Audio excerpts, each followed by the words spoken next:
The story begins with a ragged demon king preparing his most powerful spell to take out the protagonist. Throwing a terrifying glance at Leon Klein, the monster shouted that this was the end right after saying those words. He launched a huge fireball directly at the boy standing there, but the hero wasn't going to give up that easily and conjured an ice spell. Leon Klein repelled his opponent's attack. Now he was humanity's only hope, and as such, it was his duty to free the world from the tyranny of the Demon King, Belfar. Continuing to block the enemy attack, Leon found a vulnerable spot to counterattack. Taking advantage of the Demon King's blind spot, the boy materialized a wall of sharp ice spikes with his foot right below the fireball. The Demon King, Belfar, focused on attacking, didn't follow the boy's movements and paid for it. In such an important battle, he neglected his own defense and was pierced by dozens of icy spears. Disappearing from the world of the living, Belfar cast one last look at his murderer, Leon Klein, and said, "Don't even think this is over." The Demon King shouted in fury, after which he completely dissolved for a while. The protagonist couldn't believe he had really done it. Letting out a sigh of relief, he felt certain that the threat had finally passed. The great mage Leon defeated the Demon King Belfar, restoring peace to the world, or at least that's what everyone thought. A few days later at the Tenger orphanage, where the world hero Leon was born and raised. The cart was already prepared, and the boy was ready to head to the royal castle while Leon chatted with the coachman. He heard a little girl's voice calling his name.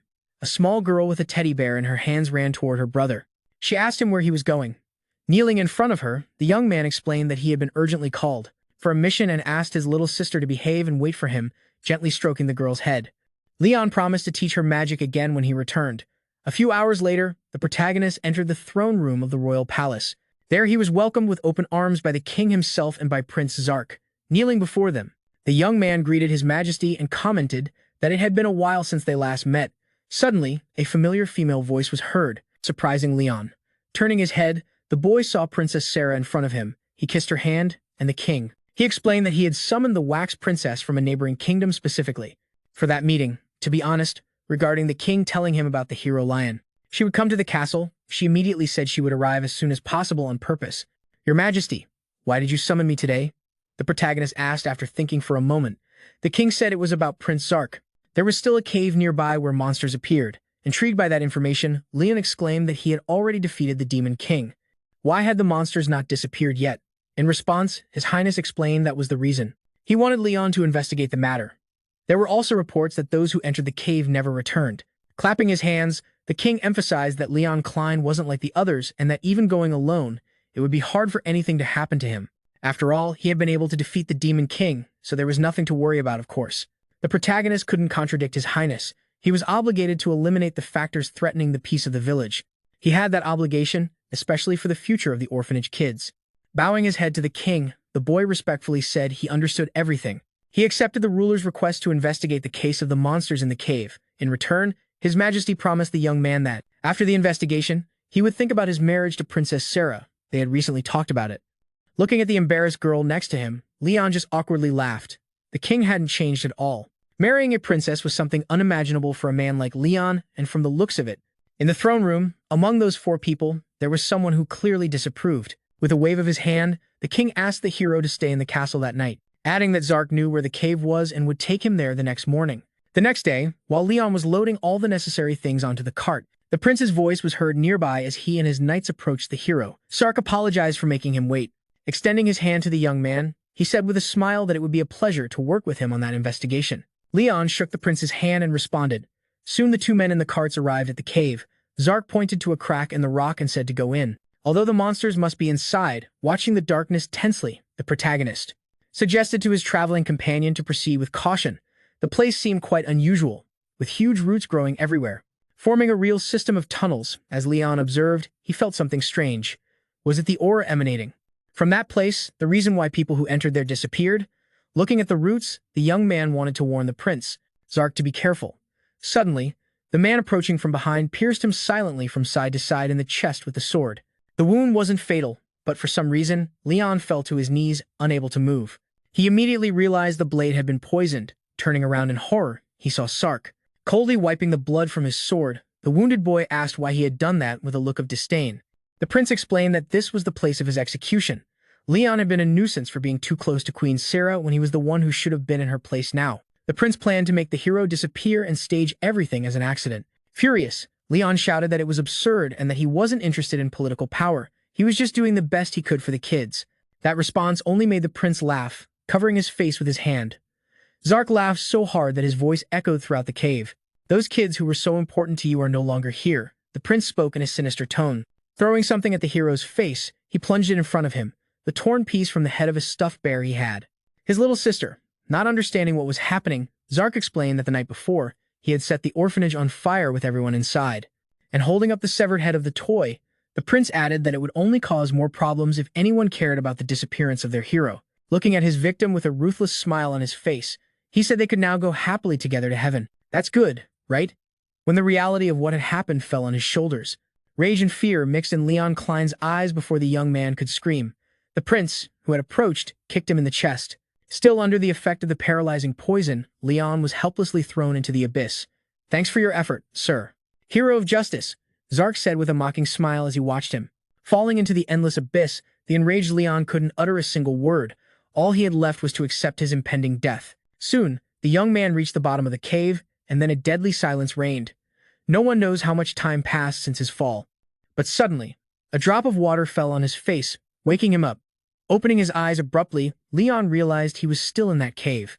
Sitting in the water, the protagonist moved his arm and confirmed that for some reason, he had survived. At that moment, the memories of the vile betrayal from Prince Zark flooded his mind. After realizing that all the words of that miserable were actually true, Leon pounded the ground with his fists in despair and shouted that he would never forgive that bastard. Emerging from the lake, the young man decided that above all, he needed to find a way out of there. The place was immense, and he had no idea where to go. His thoughts were interrupted by a strange purple light that appeared before him, right ahead, surrounded by a sinister aura. A monster resembling the skeleton of a huge dog appeared, although it was clearly a supernatural creature. It was different from anything Leon had faced. Luckily, by launching a fireball directly at the opponent, he quickly managed to defeat it. Trying to figure out what that creature was, the boy approached the charred bones at that moment. A strange system window appeared before his eyes, informing him that the secret mission of the Infinite Passage had been completed by the millionth player, furrowing his brow. Confused, Leon tried to touch the mysterious object in front of him, but was stopped by another monster that emerged behind him, just like the previous one. Not wanting to waste time with that weak creature, the protagonist literally incinerated it with a single fireball. Looking back at the system window, he noticed that the number had changed to 2, which made the young man realize that the counter had increased as he defeated monsters. Whatever it was, at that moment it was more important to find a way out. Walking through the cavern, Leon found a water source similar to the one he had fallen into. But unlike the previous water, this one was filled with skeletons in adventurer armor. They were probably the people the king had mentioned as missing after entering there. Kneeling before the dead, the protagonist, furious, understood that he couldn't just die in that place. Since that day, Leon Klein went through countless explorations and battles. An entire year passed and he still hadn't found the exit, and the only thing keeping him going amidst so many fights was the spirit of revenge he harbored against Zark.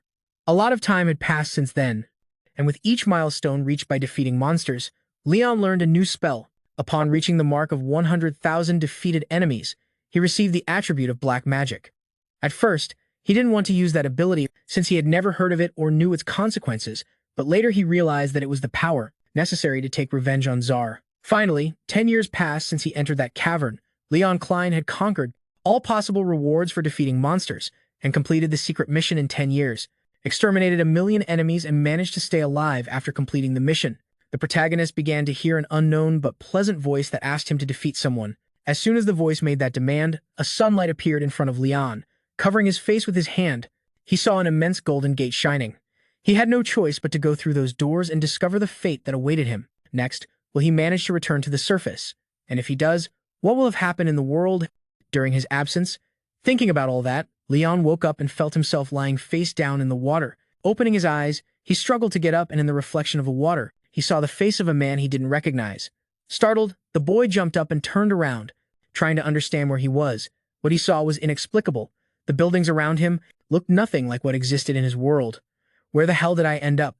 Was the only thing on his mind as he tried to figure out where he had been thrown.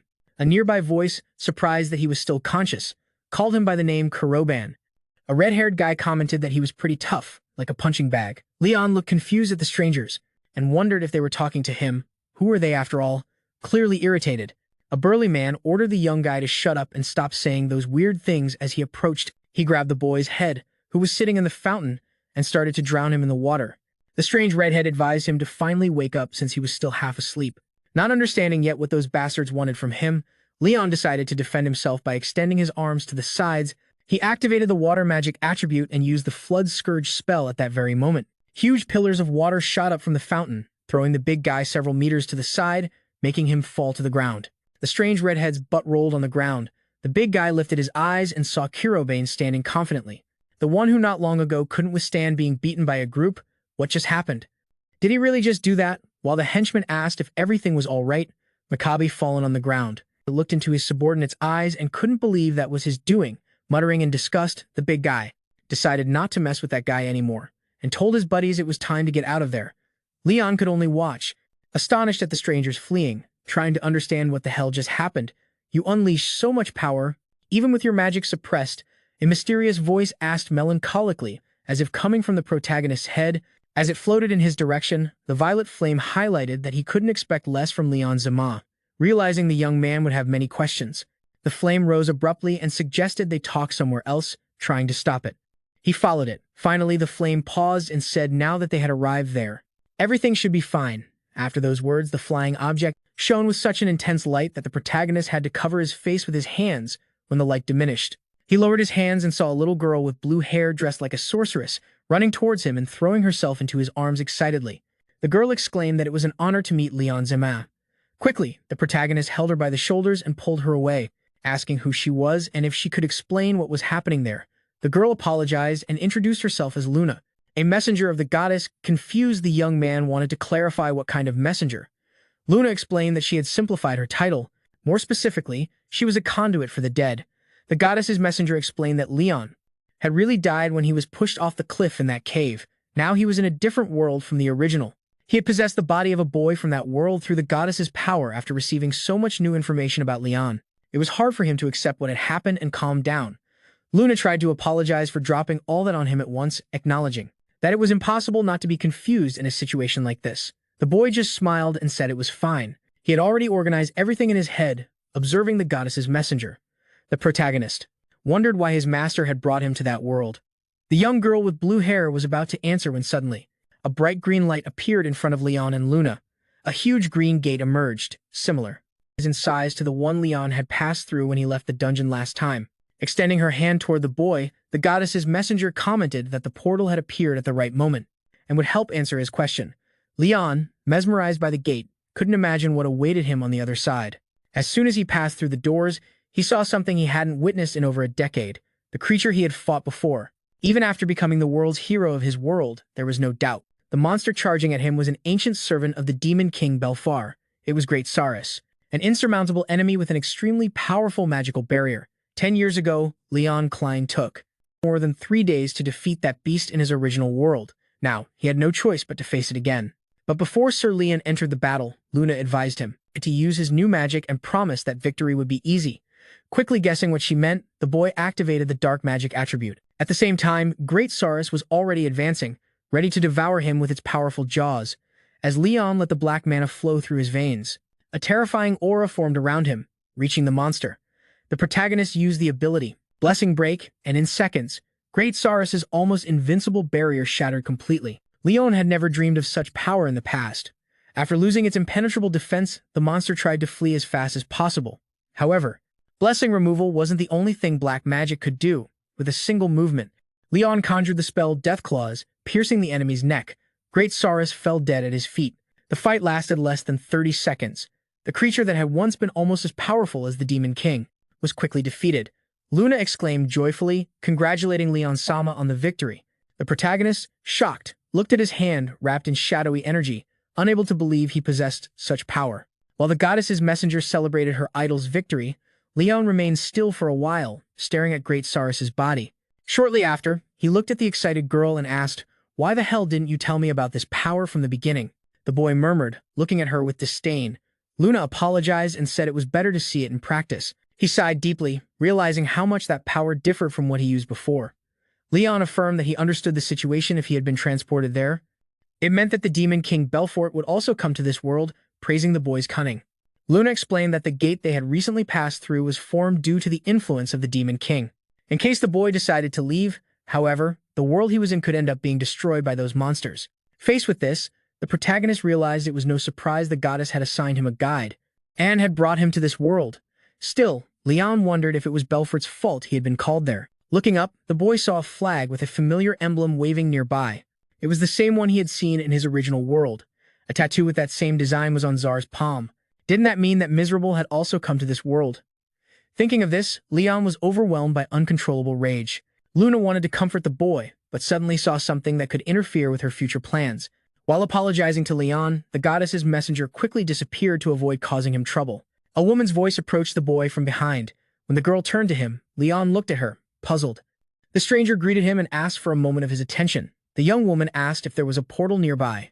Luna, as if lodged in Leon's mind, sensed trouble and advised him to pretend not to know anything. The boy replied to the stranger that he hadn't seen anything like that.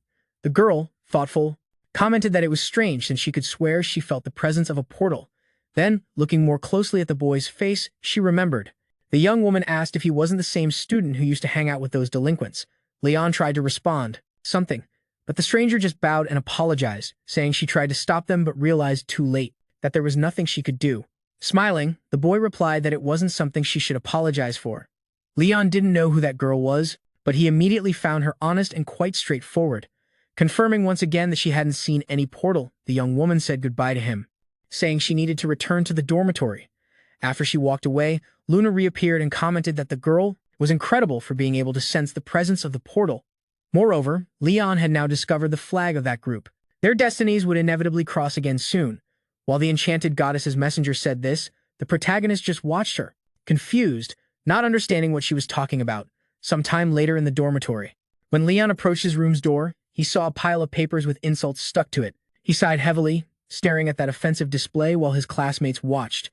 They started to mock him, and holding the doorknob, Leon immediately understood what kind of situation he was in. He thought that the girl they had met the other day must have been an exception. When they were alone in the room, one took the form of a short, angry girl and yelled, "What's wrong with those guys? Why do they write such vulgar things?" As Leon explored the new room, he realized that Kurobain, the original owner of the body he had taken over, must have gone through some really tough times. Sitting on the bed, the boy asked another question. "What's up with this world's school? Why is the crest exactly like the symbol on Sar's hand? Did the prince also travel to this world along with the Demon King?" Unfortunately, Luna didn't know how to answer. In reality, she didn't know much about that world. She only appeared occasionally to guide Leon-sama. Until now, she hadn't seen the prince there. Thanking the goddess's messenger, the boy said he wanted to get to the bottom of all this. For now, he needed to understand how the academy worked first. Even if he had to set aside the matter of Zark for a while, he would never forget what he had done. Soon the next day arrived. First, Leon decided to change his appearance a bit by getting a new haircut. Observing him, Luna continued to encourage him. She really liked his new style, which made him look much more imposing. Putting on the jacket, Leon realized that for now, he had to act like the original Kurobain, even mimicking his way of speaking. Taking his bag, the young man left the dorm and headed to the academy. Today he needed to push himself to learn more about that world. There were few things Leon knew about it. A few years ago, mysterious spaces called portals began to appear, and at the same time, people capable of using magic emerged. Many dangerous monsters came out of the portals, and those who defeated them could extract valuable resources from there. The number of hunters willing to do that job only increased every day. It was said that it was the Imperial Academy that trained those hunters. While reflecting on all this, Leon Klein heard noises outside that caught his attention. Looking out the window, he saw the president of the student council of the academy, Mikoto. Just by the way she used spells, it was clear that she was very skilled with magic. When the bell for recess rang, Leon left the classroom and wanted to head to the library in search for more information. However, blocking his path was a red-haired man he already knew. Looking at his subordinate with a macabre smile, he reminded him it was time to do some small favors. The big guy grabbed Kurobain by the shoulder and said he was really craving bread that day. Calmly looking at Makabe's face, Leon suggested that in that case, he should go to the cafeteria and grab something to eat. The big guy clearly didn't expect such a rude response, and that's why he got furious, calling the kid a bastard. Makabe shouted, asking why he was suddenly acting so arrogantly. Since the day before, continuing his firm grip on the boy's shoulder, the burly man brought his right hand to the side and began preparing a spell, promising to teach him a lesson right away. And his Mikoto, who noticed the confusion, tried to stop the bullies by reminding them that using magic was prohibited on school grounds. However, that didn't stop Makabe, who was ready to take care of the insolent kid. "Boy, using a perfect gray stone hammer," Leon murmured, looking at the burly guy with disdain. In the next moment, he activated the attribute of black magic, opening a rift in space, and began to completely absorb the enemy's magic. That shadow energy spell was called Sinister Devourer. The stone hammer that Makabe had created disappeared at that moment, vanishing into the void, closing the spatial rift with a wave of his hand. Leon finally neutralized the big guy Makabe's attack, and the student council president stood still, shocked, watching the boy for a good while. After apologizing to his friends, Leon said he had to go, still not believing what he had seen, and Sumilla remained frozen, staring intensely at the kid after class. Leon received a letter from Makabe. The bully, apparently seeking revenge, had summoned the young man to the training field. Seeing the letter, Luna asked why he didn't just ignore it.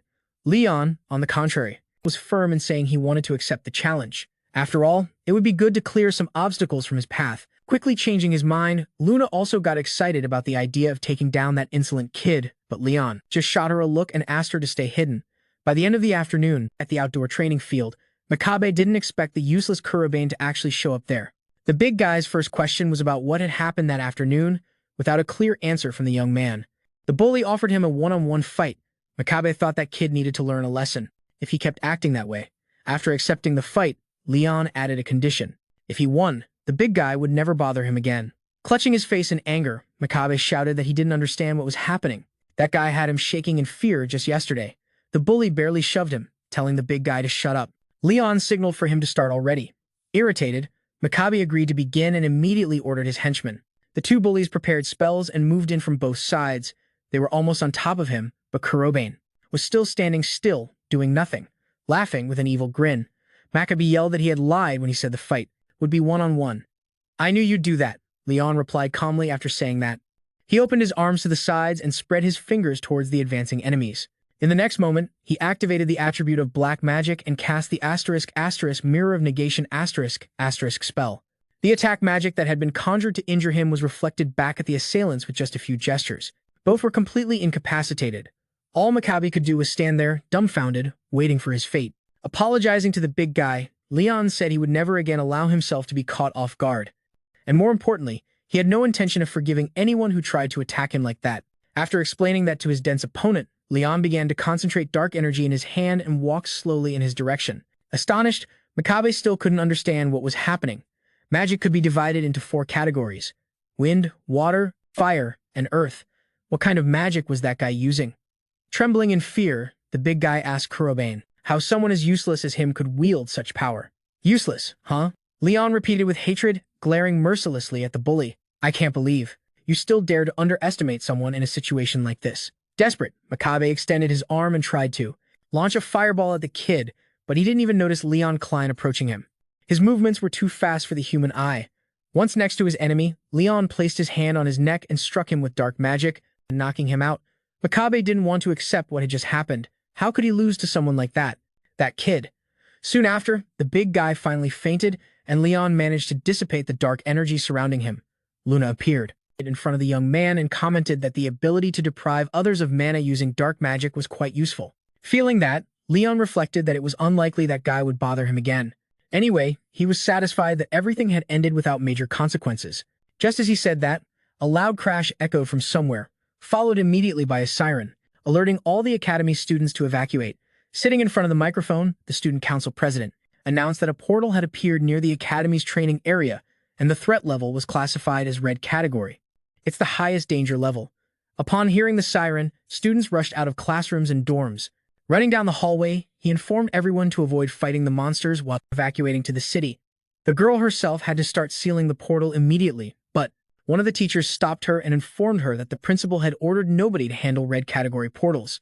If the students failed the incursion due to recklessness, the academy would be held accountable. Not wanting to hear it, the girl recalled that in the past, when a red category portal appeared, the nearby residents suffered significant damage.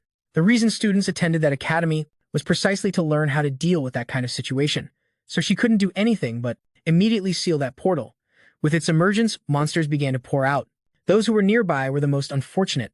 One student, realizing he didn't have enough energy or speed to escape the wolves, stopped and tried to confront them with a stone arrow. Unfortunately for him, the red-level monsters were too strong to take any damage from that kind of attack.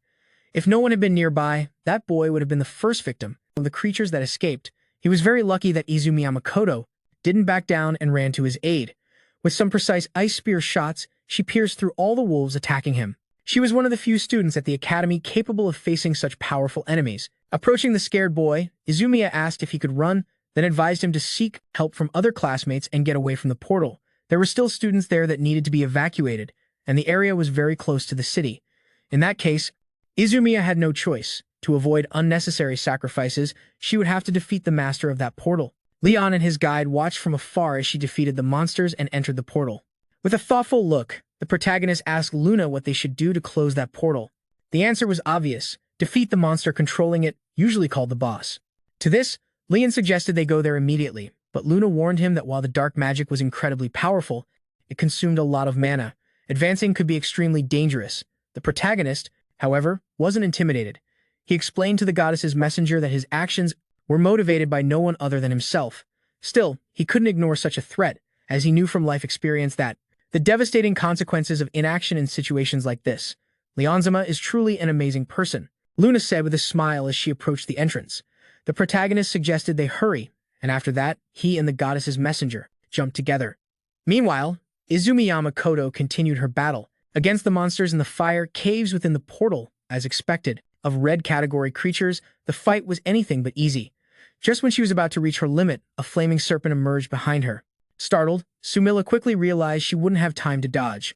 At that precise moment, she activated the attribute of dark magic, and the claws of death pierced the enormous creature, stunned by the energy dark that emanated from the defeated monster. She tried to comprehend what had just happened, but only after a few moments did she perceive who her savior was when she turned her gaze toward the figure in the darkness of the cave.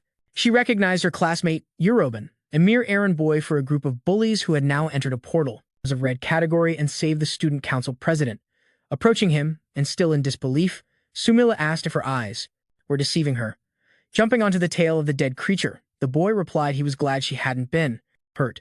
Seizing the moment, the girl thanked him for saving her in such a dangerous situation, and soon decided to ask what kind of magic he had used, who he really was. After all, turning around, the boy reminded the student council president that there were more important things to do at that moment. They needed to prioritize closing the portal after all. That's why they had come here.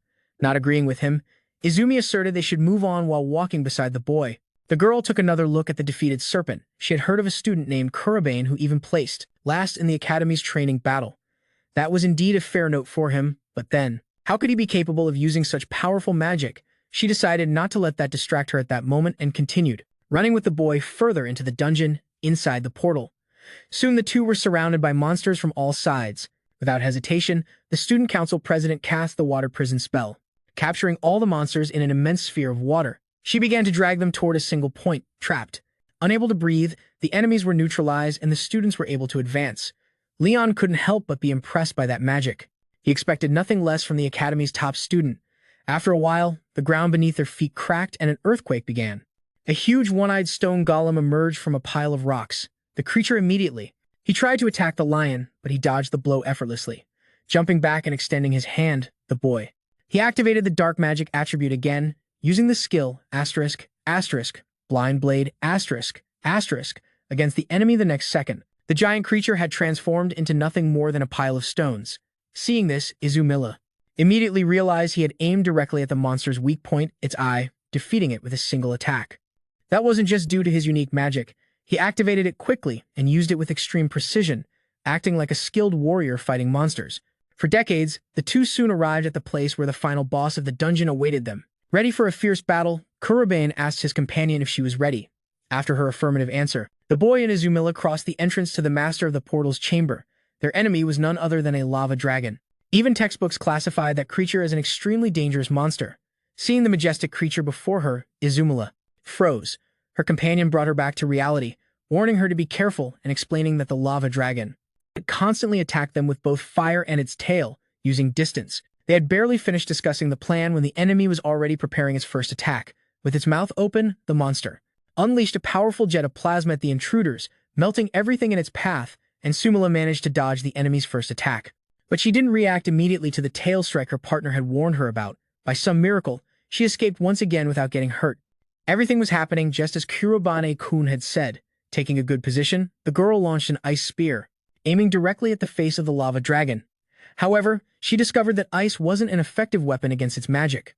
Normally, that attack would be extremely powerful against the fire attribute, but the heat of the lava dragon was so intense that it completely neutralized the ice's advantage. All the while, her Mikoto served as perfect bait, drawing the boss's attention. This allowed her partner to get closer, standing in front of the monster's face. Kurobane used death claws against it. Realizing he wouldn't withstand that powerful magic, the dragon flapped its wings at an incredible speed, taking flight. The monster tried to get as far away as possible from that dangerous man. In reality, Lion had no idea that this dragon still had the ability to fly. While thinking about what they should do, he ran towards him and asked if they were just going to let him escape like that. Looking at her, Kurobane asked if she was capable of using magic beyond the water attribute. Upon receiving an affirmative answer, the boy asked her to try, at least for a moment, slow down the dragon with wind magic. The student council president replied that she now trusted him more than anyone else, then activated the wind magic attribute. With her hands outstretched and focused, she channeled a powerful current of mana in front of the creature trying to fly away. The airburst spell formed strong currents around it, hindering the lava dragon's flying speed, roared in desperation as it felt its movement restricted. At that moment, the goddess's messenger alerted Leon that the enemy had stopped moving, taking a step forward.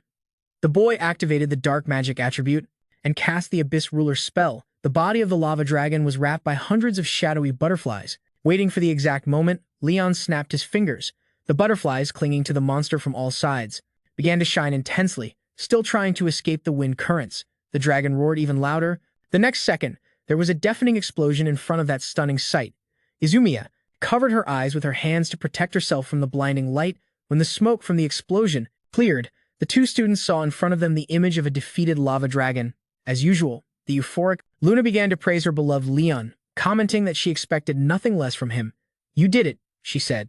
And her Miyami, approaching the young man and fixing her hair, smiling, stated that she had many questions to ask. But first, she had to admit it had been an incredible battle, touching her fist to her partner's eye. Kurobane felt and added that it had only been possible thanks to her. Shortly after, the portal disappeared and the two students who defeated the boss returned to their world. Looking around, Leon said they had completed their mission and noticed that the damage in the area also seemed to be under control. The boys' reflections were interrupted by the voice of a man calling for the president, and her Miyami, a guy in a suit standing in front of a car, asked her to explain the meaning of blatantly ignoring his orders. That man was the director of the Sacred Imperial Academy, Shido Atsushi, irritated. The man asked the president ISU how she could explain the fact that she had disobeyed. That was the first time Leon Klein saw the academy director, Mr. Sidwatsky, who had founded the Sacred Imperial Academy, gathering young mages under his protection and amassing a fortune with it. If he was the academy director, there was a good chance he was connected to Czar. It was still early to draw conclusions. Still, Izumiya tried to justify herself to the director, saying that even students couldn't just close their eyes to danger. However, Sedona interrupted and replied that a sense of justice was not a universal excuse for her personal failure. That attitude towards the student council president could easily tarnish the name of the Imperial Academy. Left Kurobane irritated. He asked the principal if he shouldn't choose more appropriate words when talking about a student's determination and courage. He asked who he was, since no stranger was allowed to be there. Then Izumila explained that the young man wasn't a stranger. He was the only reason they managed to close the red portal. That news made the principal laugh in disbelief. He couldn't believe the president was defending a loser who held the last position in the academy. Heading towards the car, D said he wouldn't listen to any more of that nonsense, but Izumiya tried to stop him, wanting to prove he was right. Turning to her, he suggested she deal with the consequences instead of playing with him. After that, he got in the car and left. That man piqued Leon Klein's interest. Now it was his duty to find out if he had any connection to Tsar. That same night, the young man returned to the dorm accompanied by Luna. The goddess's messenger, irritated, commented that that idiot principal was unbearable. Everyone in the academy seemed to treat Kurobane the same way he did. While Luna reflected on that, she saw Leon examining a notebook. It was the diary of the very student Kurobane, whose body he had taken over after losing consciousness. From the notes, it was clear that the boy suffered from severe nervous exhaustion. Leon read aloud some passages. "I have no strength left. I started aspiring to become a hunter, hoping to earn money for my sister's treatment, but it seems I have no magical ability. Everyone looks down on me, harasses me, and mistreats me. Every day feels like hell." The last words written in that diary made Leon feel all the pain of his predecessor. "I'm so tired of everything. I can't take it anymore." After reading that line, the young man closed the diary and got up from the table. He walked to the window and looked at the moon. That night, he made a promise to himself he would prove everyone wrong. That same night in the principal's office at the academy, sitting in his chair and smoking a cigar, Atsushi was reviewing some documents. The case of student Kurobane once again confirmed how much of a failure he was. The principal was irritated by the fact that a worm like him dared to contradict. He probably didn't even realize he would soon be expelled from the academy. Meanwhile, in the bathroom, Izumilla was reflecting on everything that had happened that day. He couldn't understand how someone with such incredible abilities could receive the lowest ranking. There had to be some mistake. Kurobane couldn't have accumulated such unmatched strength in such a short time. The next day, in the main building of the Imperial Academy, blocking Kurobane's path, an unknown boy asked for a moment. His name was Naruse. The vice president of the student council at the Sacred Imperial Academy, Naruse, said he heard rumors that Kurobane had come out of the portal yesterday along with President Aya and questioned if he had taken advantage of the chaos to steal materials from the dungeon.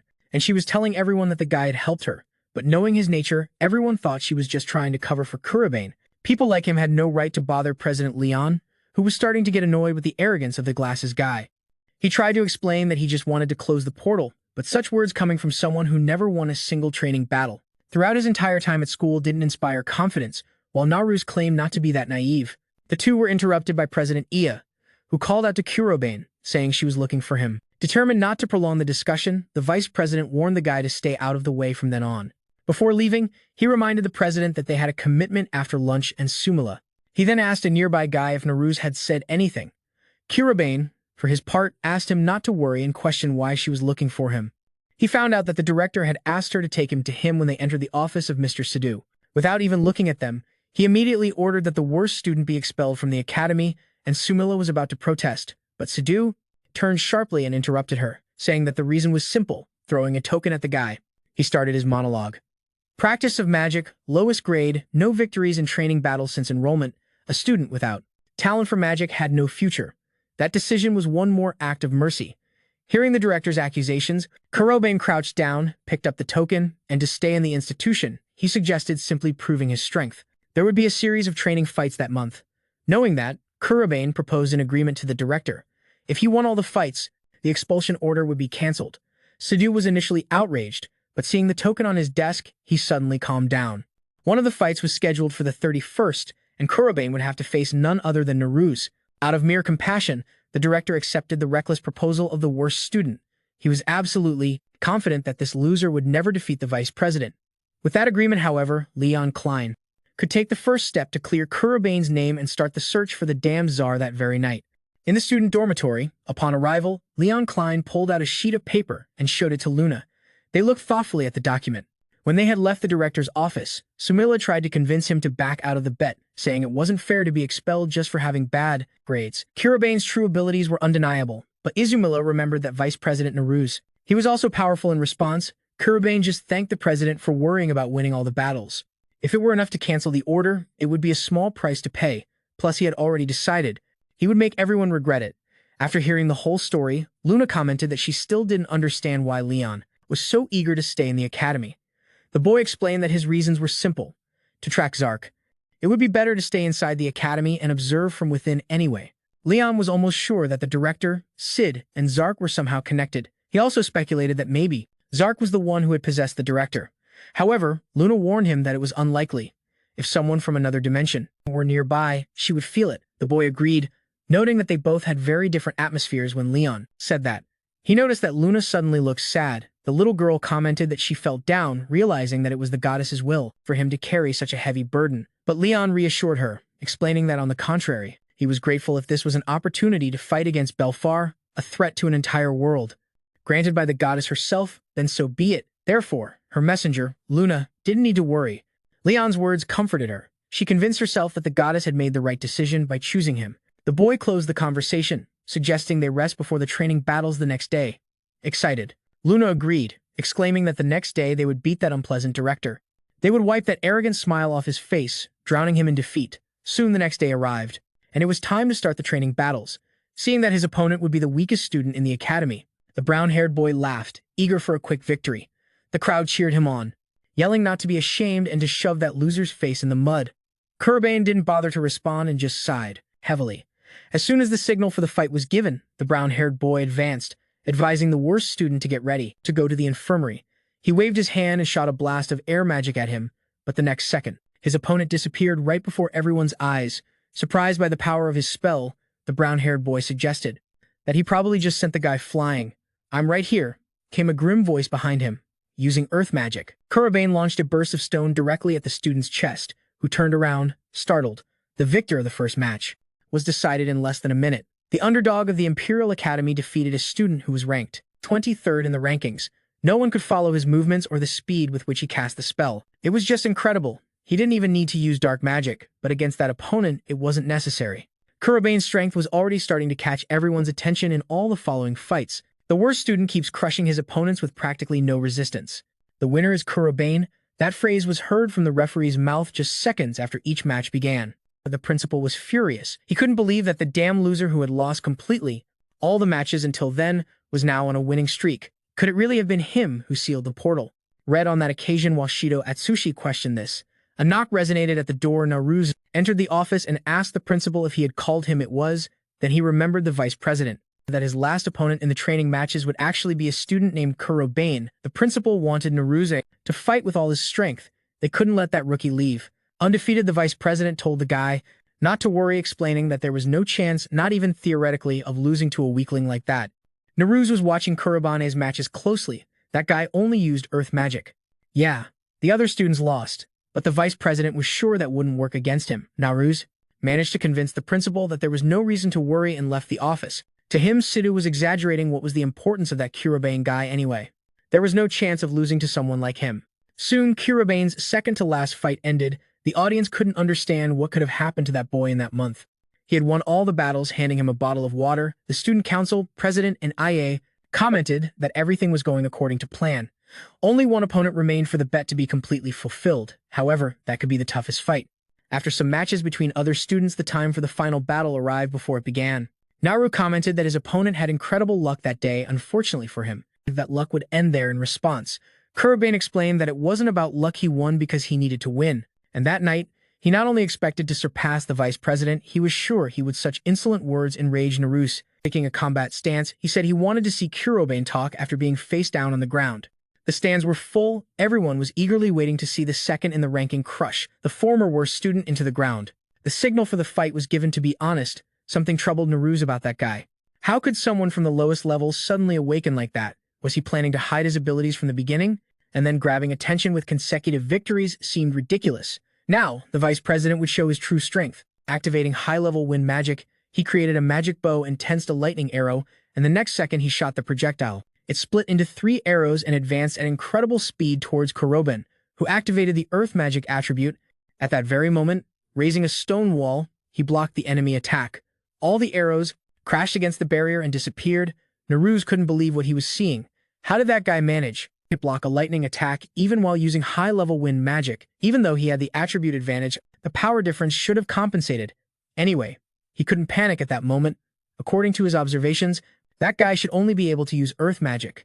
So the vice president decided to try another approach by activating the stone element. He gathered several boulders above the opponent's head and in an instant launched a rain of rocks at him.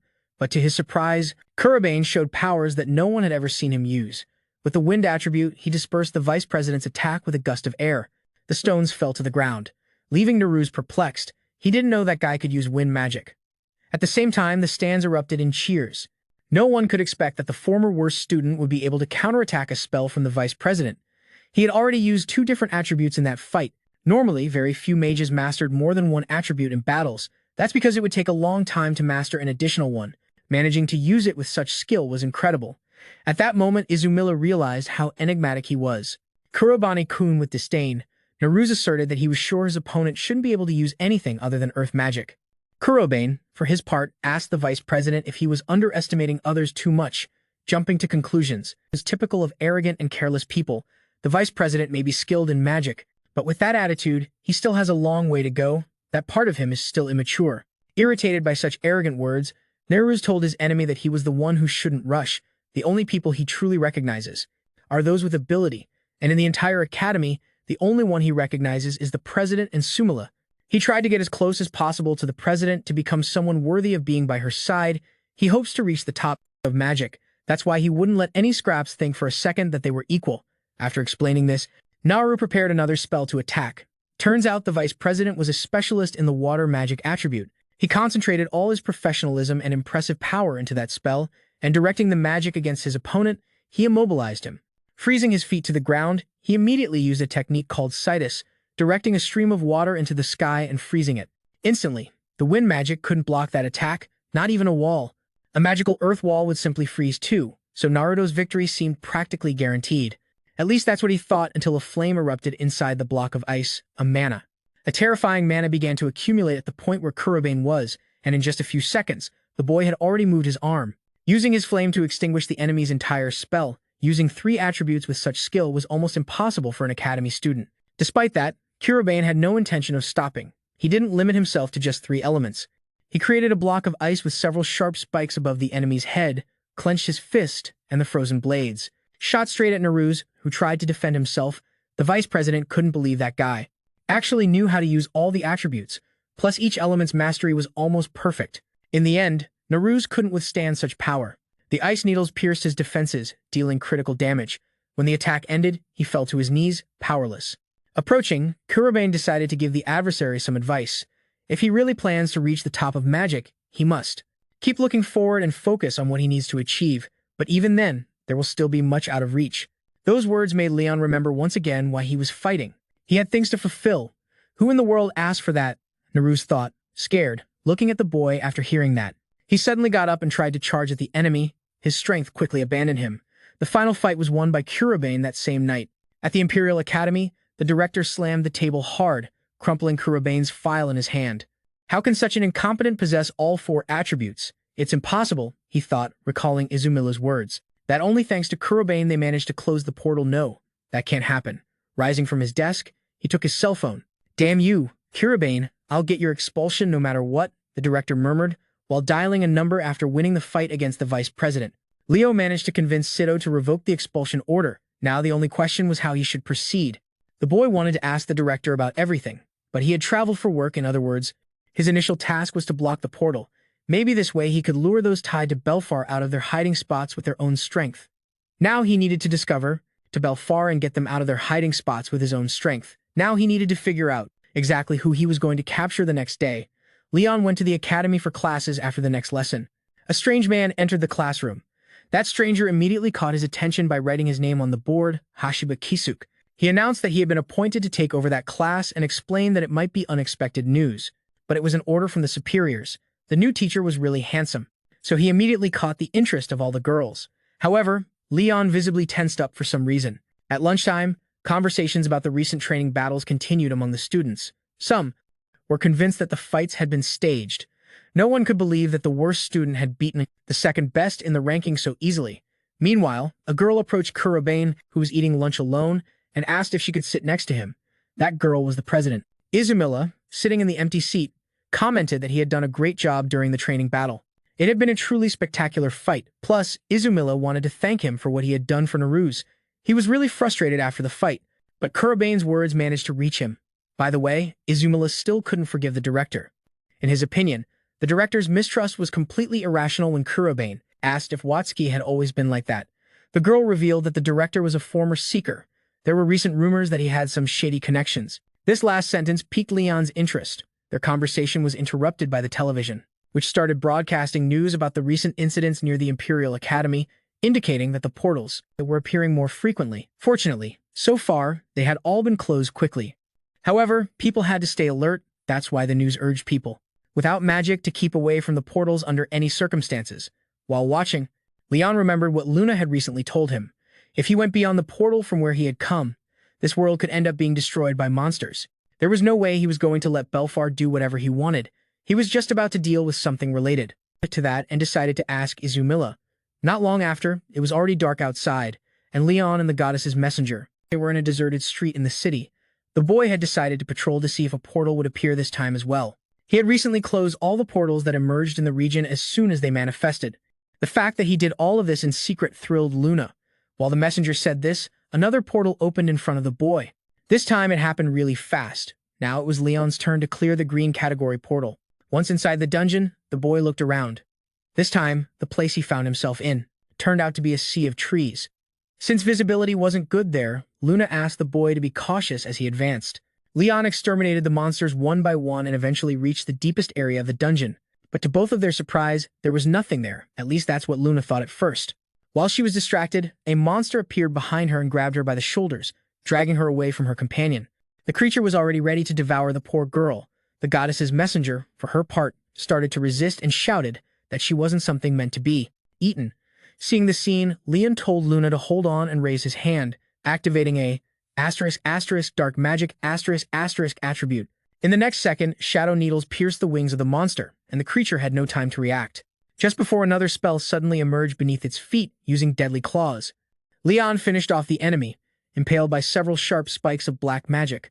The monster fell dead to the ground, freeing the hostage. Relieved and happy not to have been abandoned, Luna ran into Leon's arms, amazed. With the speed he could reproduce spells, the boy explained that ambushes were common in the depths of hell. Now she could react to them almost instinctively. Luna expected nothing less from the illustrious hero after finally clearing the dungeon.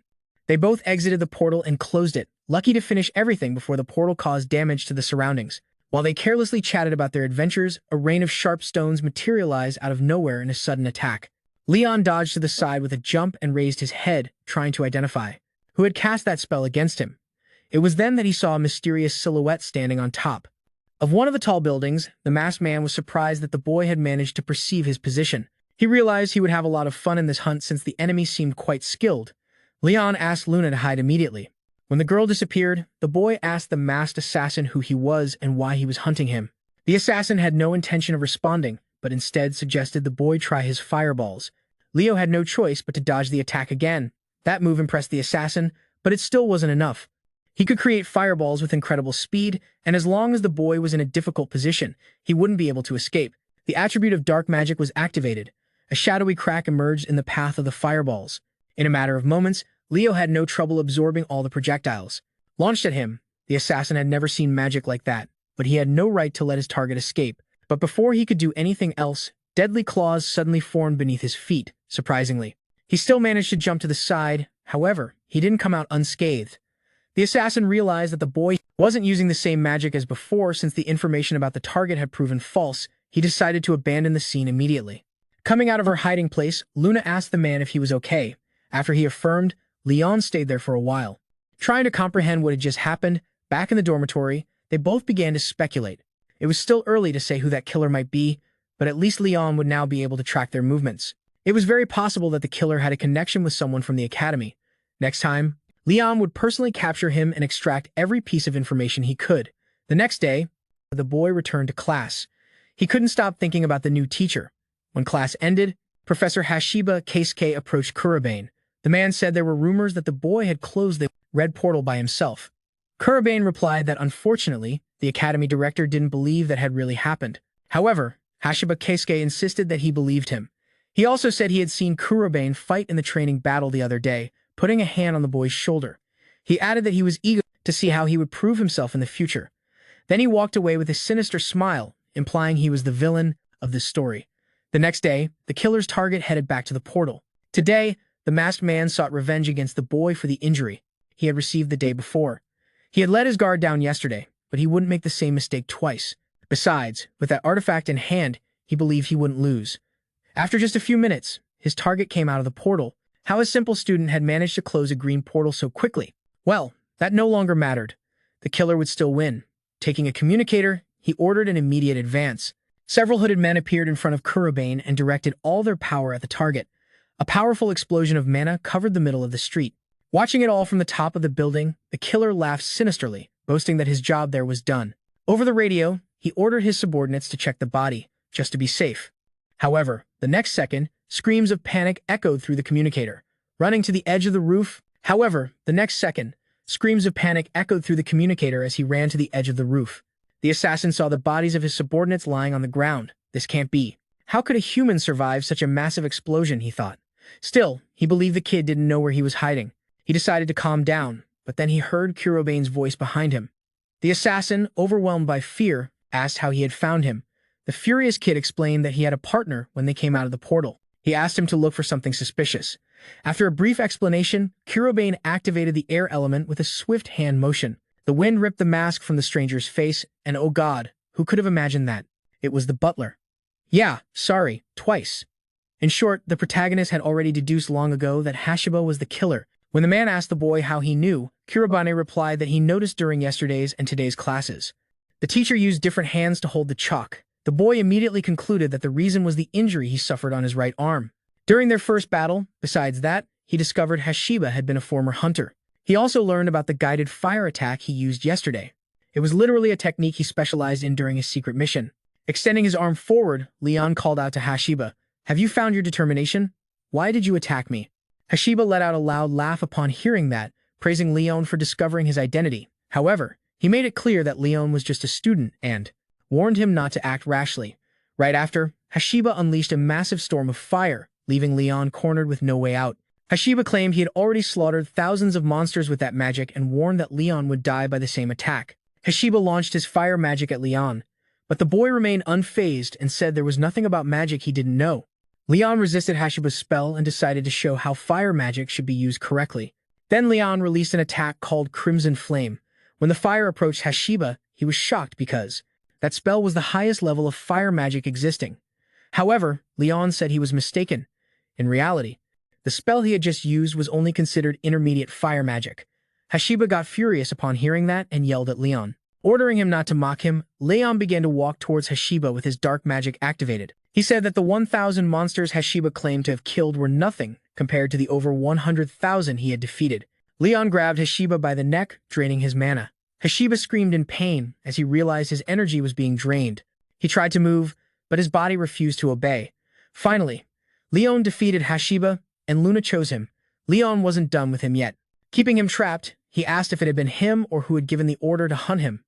Hashiba refused to answer, but Leon was already interpreting that as a confirmation. Hashiba screamed that he was just following orders apparently. He had received orders to eliminate anyone trying to close the portals.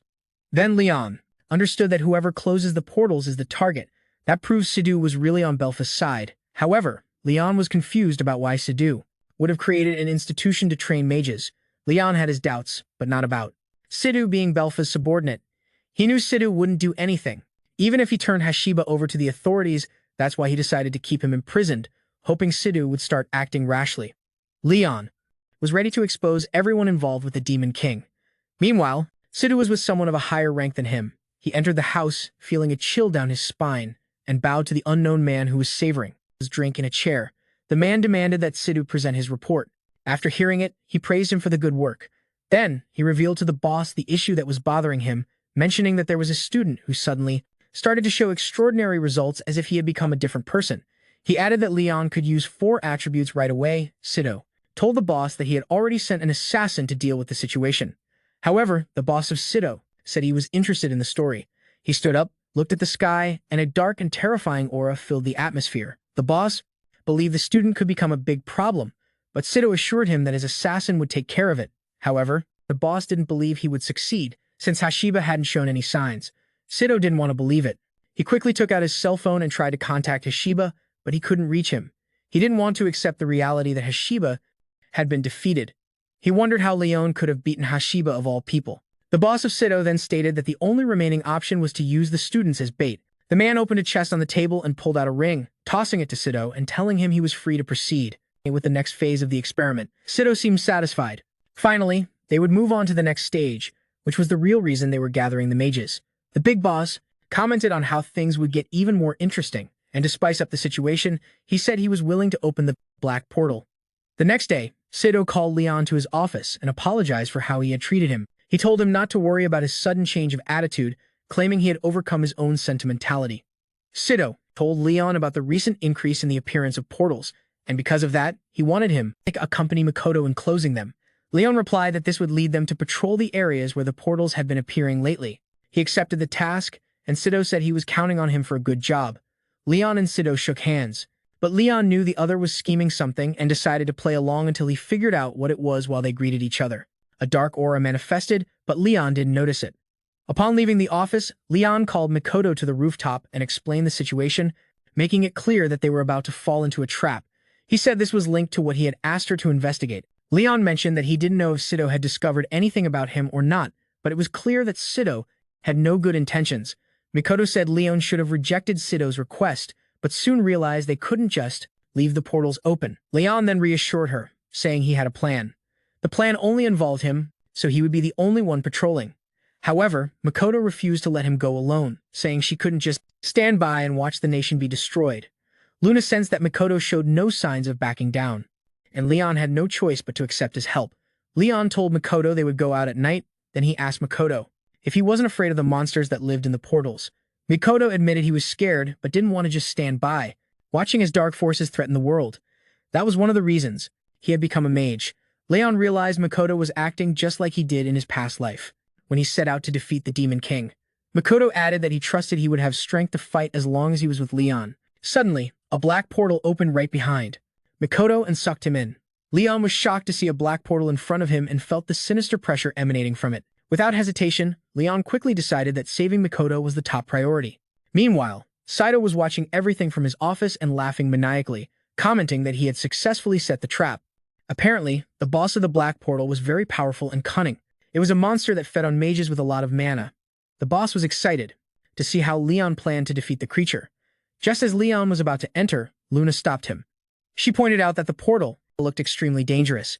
Luna was worried that something evil awaited them inside the portal. Leon understood her concern since the portal had appeared right where they had been sent to patrol. He also believed that this portal had been created by Saito. Leon wondered if Saito's plan was to trap him along with Mikoto inside the portal. Leon sensed the danger he was facing as monsters emerged from within. He wanted to enter the portal, but he couldn't just ignore the monsters that had suddenly appeared. Magical arrows shot out of nowhere and took down the creatures. Leon looked around and saw Naruse. Naruse demanded that Leon tell him the situation. Leon told the truth.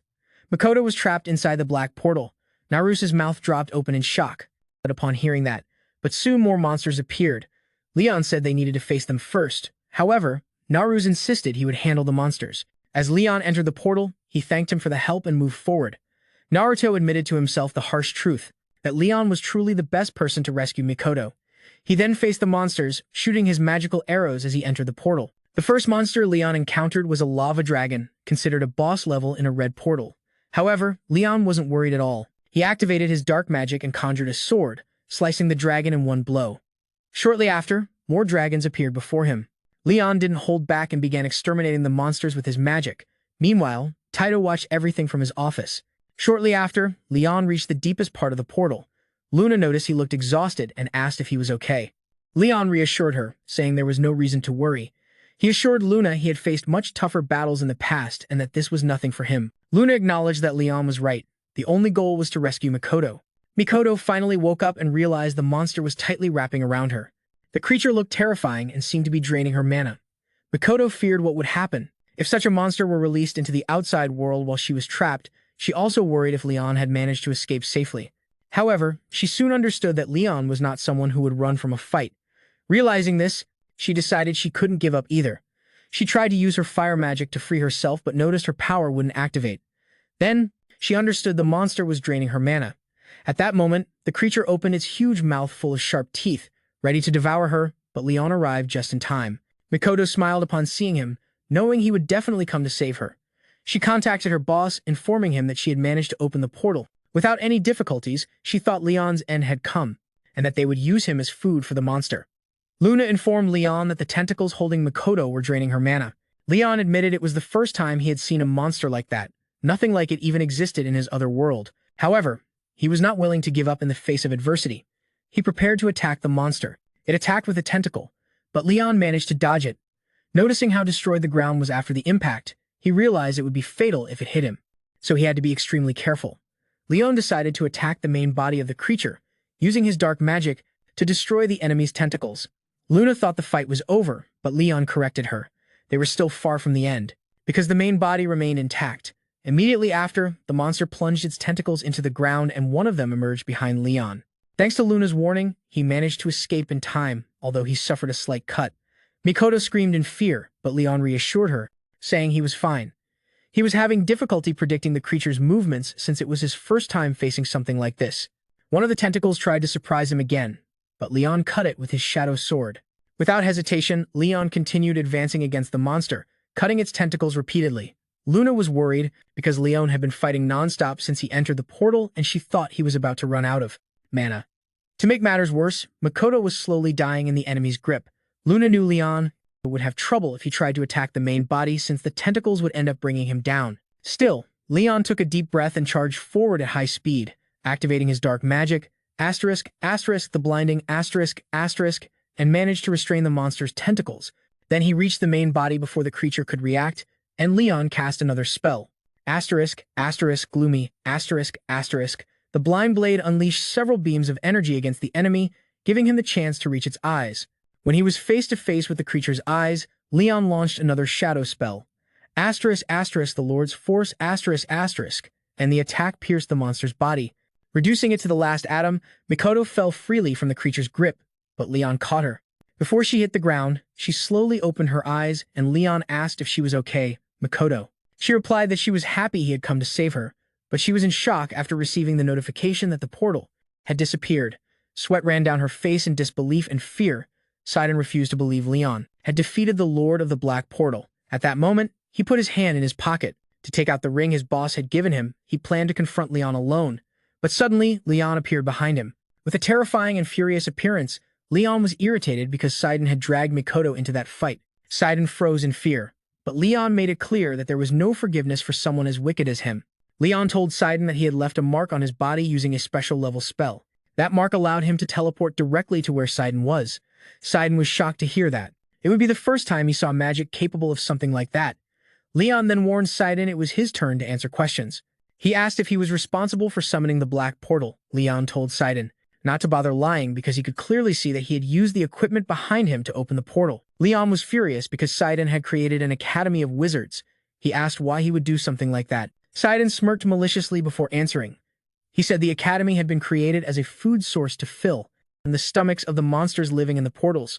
The students were raised specifically for that purpose. Sidon then confessed the truth, telling Leon he was the one who had materialized the portal. His goal was to use the chaos of the portals to ascend to power and take authority. Leon realized Sidon was telling the truth, but he wasn't impressed at all by the fact that he had tried to kill Mikoto. Out of pure selfishness, Leon called Sidon trash, but he said he didn't care. He was ready to kill Leon right there. Sidon launched fireballs at Leon, but he easily blocked them with his shadow magic.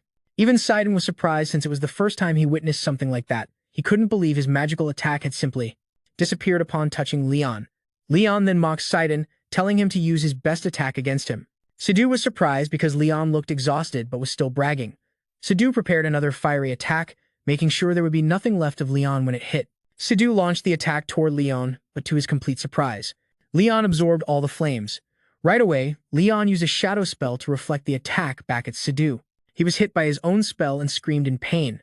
Sidhu couldn't believe what he had just witnessed. He wondered if Leon was really the same student he called useless trash. Realizing he was about to lose, in a last desperate attempt, he tried to summon another portal inside the room. However, his hand was crushed by dark magic before he could activate the spell. Leon noticed the rings on Sidhu's fingers and concluded that they were how he materialized the portals. Sidhu felt Leon's fury as he was about to beg for forgiveness. Leon gave him a brutal punch to the face. The impact threw him across the room. Leon grabbed him and reminded him that he was nothing but trash who didn't deserve forgiveness. He assured Sidhu that he would make him feel so much pain that he would have no choice but to confess who he worked for. Sidhu was about to say his boss's name when suddenly something hit his consciousness, making him faint instantly. Leon was shocked to realize he was dealing with someone very cunning. Sidhu's boss regarded his death as merely the fall of another pawn on his board. He wasn't happy with Leon's victory, but he promised himself it wouldn't be the last battle between them. Later, Leon told Mikoto that Sidhu had lost all his memories upon waking up, but that he had already turned him over to the authorities. Still, Leon was worried that new portals continued to appear in other places. That only meant there were more people capable of materializing them. He was also sure that Zark was involved somehow. Luna told Leon they couldn't let their guard down, and Leon Klein raised his determination to find Zark no matter where he was hiding. That night, Leon woke up from a nightmare, reliving the events of his past life. The traumas he had suffered and the reason he sought revenge from the beginning. When he opened his eyes, he saw Luna still sleeping deeply beside him. Leon knew that Sidhu had been taken away and imprisoned, but he was sure he wasn't acting alone. He also knew that Zark was somewhere nearby. Shortly after, the school received a new principal. Leon immediately became interested in finding out who that person was. Mikoto told Leon that the new principal had mentioned his interest in meeting him. Leon asked if she had already contacted him, and Mikoto replied that yes. She revealed that this was only possible due to her family's influence. The new principal was Janice Coleman, someone who had treated her well since childhood. Janice He was an instructor in an organization that brought together the best wizards, so from what Mikoto told him, Leon soon realized that Janice was a skilled wizard. Mikoto revealed that Janice was known for closing many moon portals. She was excited to meet him and wanted to make sure Leon really hoped Janice was a competent and reliable wizard. When Leon entered his office, Janice enthusiastically ran towards him. Janice seemed like a lively person, and Leon asked Mikoto if he was always like this, to which she replied that he was. Janice asked Leon if he had heard of him already, and Leon said yes. He explained that he knew Janice had been sent by an institution that gathered the best wizards. The name of the organization was Saber. They were responsible for dealing with the portals that appeared around the world. Basically, they were the protectors of the world. Janice explained that the academy's students would have the chance to join the organization as soon as they finished school. However, he emphasized that only the best would be accepted. He took the chance to brag, saying he was a wizard, powerful, and held an important position in the organization. Leon was impressed by Janice's self-confidence. Mikoto finally drew his attention to the fact that there was something she needed to discuss with Leon. At that moment, Janice set aside his smiling and relaxed demeanor to adopt a serious air. He reminded Leon that the world was always in danger because of the portals. Leon said he was aware of that, and Janice continued explaining that Saber had few active agents. That was one of the reasons why there were no representatives from the organization in that region. Janice then revealed that things were under control until the appearance of the Black Portal. This caught Saber's attention, and that's why he had been sent. Janice and Saber concluded that the Black Portal was much more dangerous than the Red Portals. There were speculations that thousands of people could die if the monsters from the Black Portal escaped. Han emphasized the importance of monitoring the emergence of the portals, but admitted that Saber didn't have enough personnel for that. Since they had few active agents, Han asked Mikoto and Leon to help. He had received reports that the two had conquered the Black Portal, and from what they discovered, it would be difficult even for elite wizards of Saber to close a Black Portal. Due to the strength that both demonstrated, Han politely requested that they help the organization. Without hesitation, Leon shook Han's hand, assuring him that he was always ready to help. At that moment, Mikoto interrupted him when he was about to tell Janice that Leon was the one who closed the portal, alone. The alarm sounded, notifying everyone that a red portal had appeared near the school. Janice smiled, considering it a good opportunity to see what Leon and Mikoto were capable of. Leon and Mikoto headed towards the portal. Leon warned Janice that he would have to deal with any monster that escaped outside, and he agreed when they were about to enter. Naruse appeared, revealing his intention to join them. Since unity is strength, Leon accepted, and they all entered the portal to try and conquer it. As they entered the door, Leon understood why Janice wanted to see them working together. He remembers it was exactly like this in his old world. He needed to fight alongside others to build trust. Leo has no problem fighting alongside Mikoto, or anyone else, as long as the goal is to help. They all move deeper into the door and soon encounter several monsters. Mikoto offers to take down the wolf-type monsters, using his water magic to create ice stakes that he uses to impale the creatures.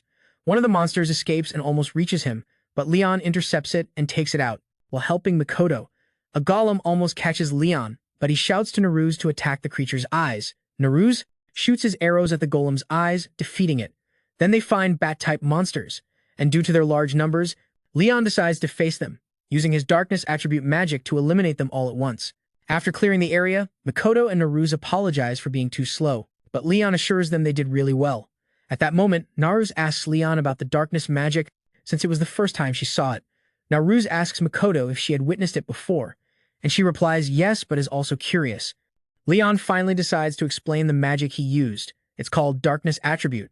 He says he can't go into detail, since they still need to conquer the door, but explains that this type of magic has properties and effects that the other four attributes don't have. Naru wonders if Leon was hiding that during the mock battle, and Leon points out that obviously he couldn't use it in front of everyone because of how powerful it island. He then tells his friends that it's time to find the boss of the door and defeat him.